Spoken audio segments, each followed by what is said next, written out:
Cette usine de recyclage de Rome est un parfait exemple du rôle que joue l'Italie en tant que leader mondial de l'industrie du recyclage du papier.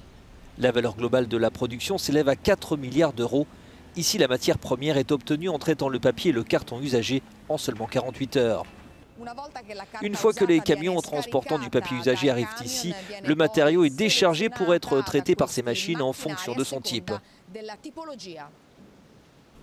Il existe 90 types de matières premières sur le marché. Cette installation en produit 15. Plus la couleur du papier est blanche, plus il a de valeur sur le marché. Dans cette salle, les déchets sont transformés en matières premières. Nous produisons environ 200 tonnes pour l'industrie du papier.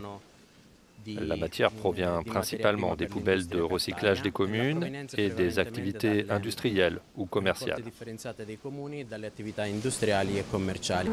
Le recyclage du papier permet non seulement de réduire la quantité d'arbres récoltés, mais aussi de limiter les émissions créées lors de l'abattage des arbres. Lorsque la matière première est prête, elle est ensuite chargée sur ces camions pour être transférée vers d'autres installations afin de créer de nouveaux produits en papier.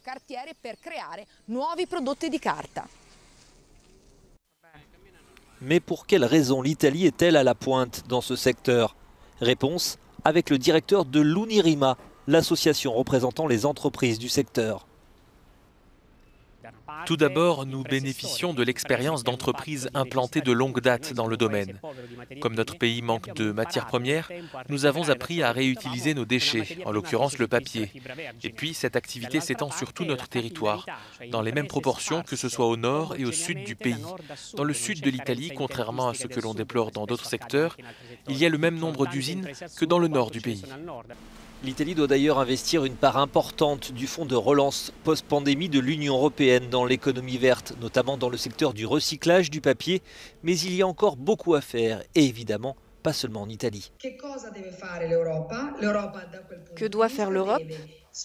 Eh bien, l'Europe doit faire en sorte que la demande de matériaux recyclés soit plus importante. Cela offrirait au secteur un nombre accru d'opportunités commerciales.